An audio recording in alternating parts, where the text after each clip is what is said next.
Paz do Senhor, quem fala com você é sua irmã em Cristo, Rosani Barassal. Pastor, temos algumas perguntas. Primeira objeção. Jesus materializou um corpo como os anjos o fizeram no passado? Bom, essas objeções que se levantam contra a ressurreição corporal do Senhor Jesus Cristo são assim levantadas e convém mesmo que sejam feitas perguntas para que nós respondamos. Nós queremos dizer que não. Se Jesus materializou um corpo como os anjos o fizeram no passado, resposta negativa.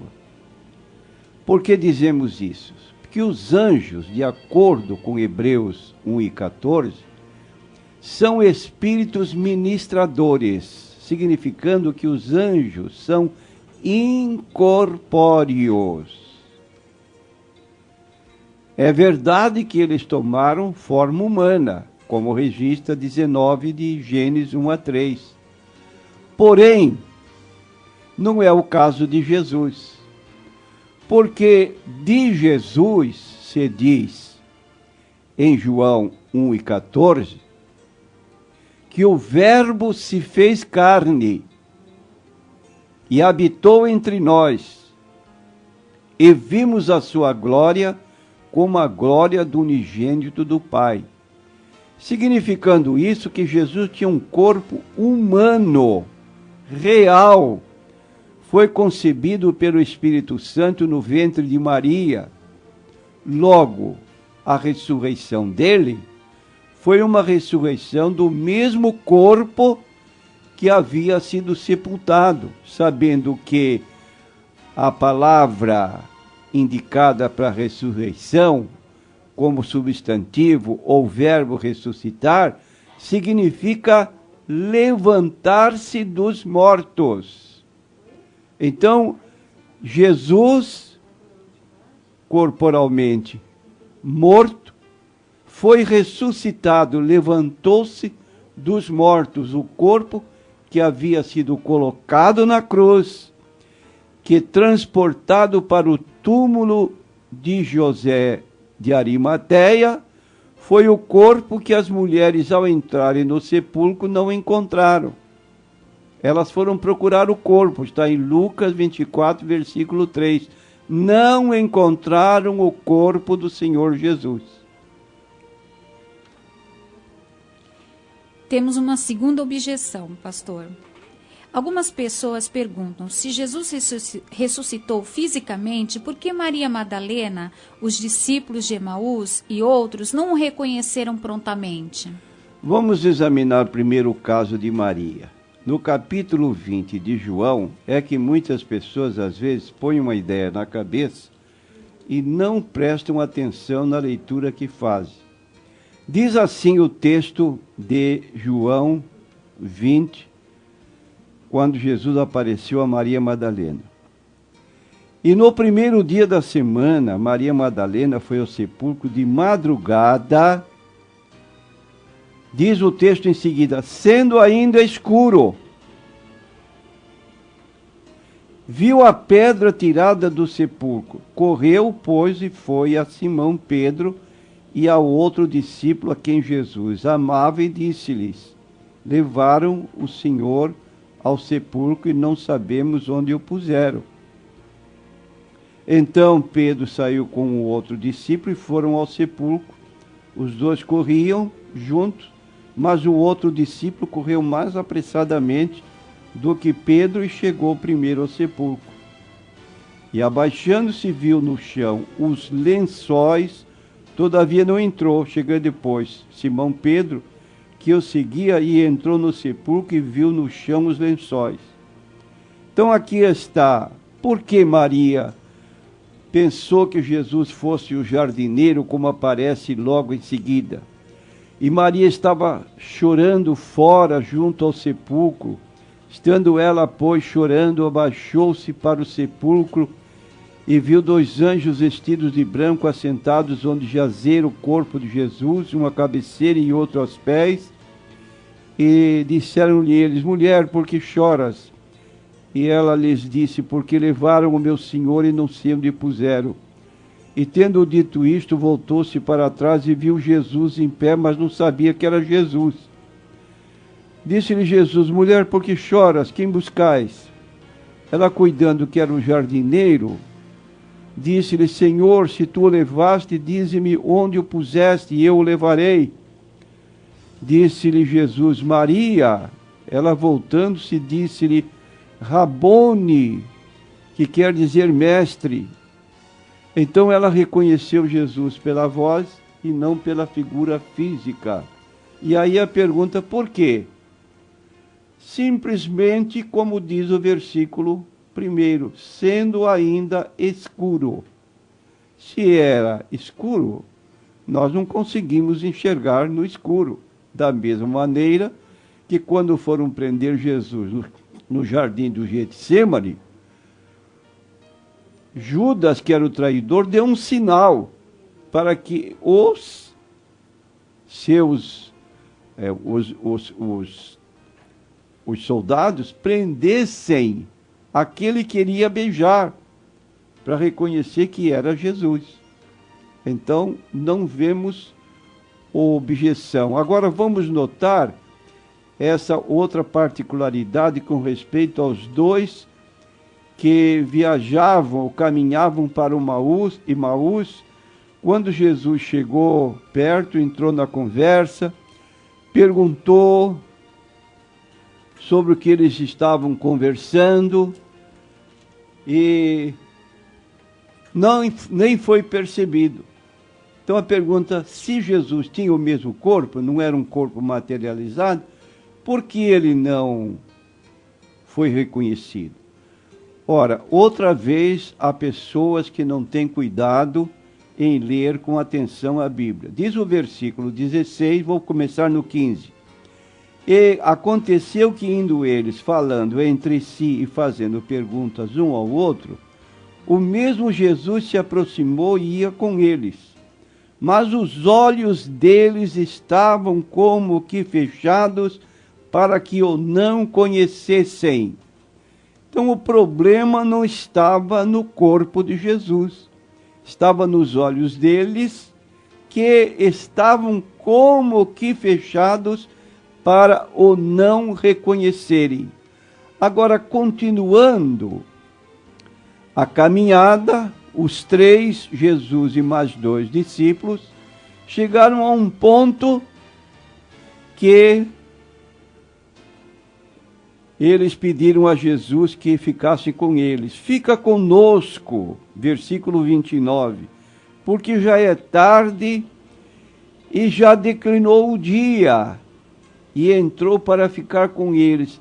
E aconteceu que, estando com eles à mesa, tomando o pão, o abençoou e partiu-o e lhe deu. Versículo 31. Abriram-se-lhes então os olhos e o conheceram. Está aqui a explicação para esta situação no que concerne tanto a Maria Madalena como aos 2 discípulos no caminho de Emaús. Objeção 3. Como Jesus poderia ter ressuscitado corporalmente se em 1 Coríntios, no capítulo 15, no versículo 50, declara que carne e sangue não herda o reino de Deus? Eu quero dizer que esta objeção é levantada de modo quase que, digamos, capcioso. Por que capcioso? Porque para negar a ressurreição corporal de Jesus, dizer que Jesus era um espírito glorificado, chegam até a omitir parte da leitura que fazem para dar atenção ao seu ponto de vista. Nós temos aqui no versículo 50 do capítulo 15 de 1 Coríntios o seguinte: e agora digo isto, irmãos, que carne e sangue não podem herdar o reino de Deus. É até aqui só que as pessoas que defendem o ponto de vista, que fazem objeção contra a ressurreição corporal de Jesus, leem. Só que o texto continua. E o texto complementa assim: nem a corrupção herda a incorrupção. Então, todo o texto lido não para nesta parte. Carne e sangue não podem entrar no reino de Deus. Mas continua: nem a corrupção herda a incorrupção. Ora, para que nós entremos no céu, nós temos que ter um corpo incorruptível, um corpo imortal, como o de Jesus. Porque Jesus ressuscitado, ele disse: vede o meu corpo, apalpai-me, vede, porque um espírito não tem carne nem ossos. Jesus não falou nada de sangue. E a expressão carne e sangue é encontrada em várias partes da Bíblia para indicar o homem natural, o homem sem conversão, o homem afastado de Deus, com este corpo que todos nós temos, que é chamado um corpo corruptível. Aí nós lemos em seguida: eis que vos digo um mistério, estou lendo em 1 Coríntios 15, 51. Na verdade, nem todos dormiremos, mas todos seremos transformados. Num momento, num abrir e fechar de olhos, ante a última trombeta, porque a trombeta soará, e os mortos ressuscitarão incorruptíveis, e nós seremos transformados.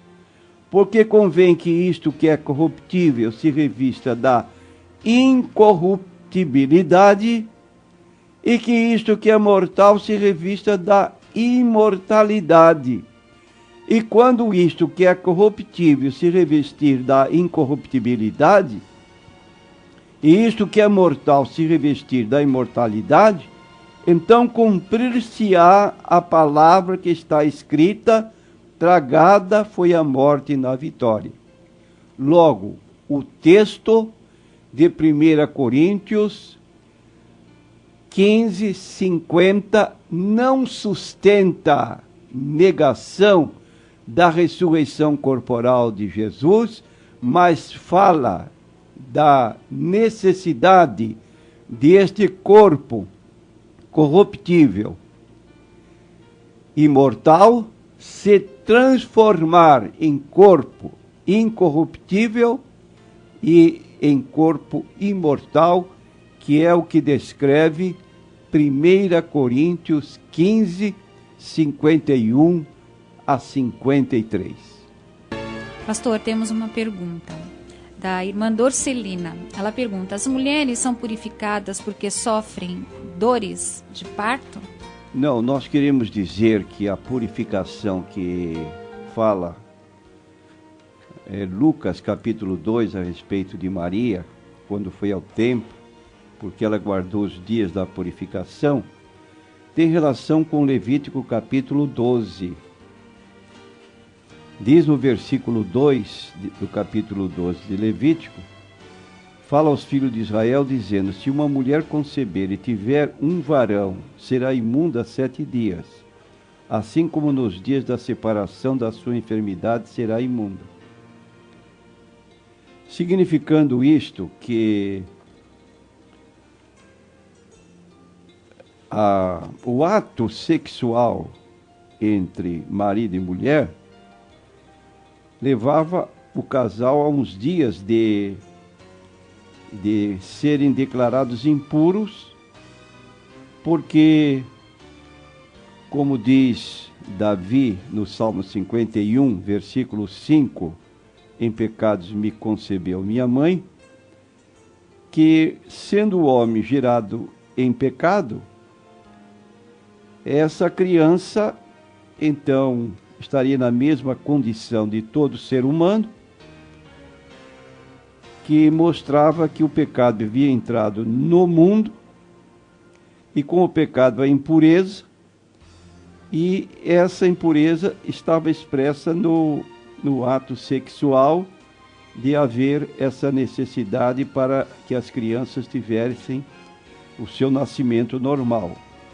Então, essa era a purificação que a lei prescrevia, como no caso que até Maria se submeteu, embora ela tivesse gerado do Espírito Santo, que podia a pessoa ficar purificada. Não tem nada a ver com o sofrimento da mulher como meio de purificação, porque o sofrimento da mulher no parto, disse Deus que é decorrência da desobediência dela.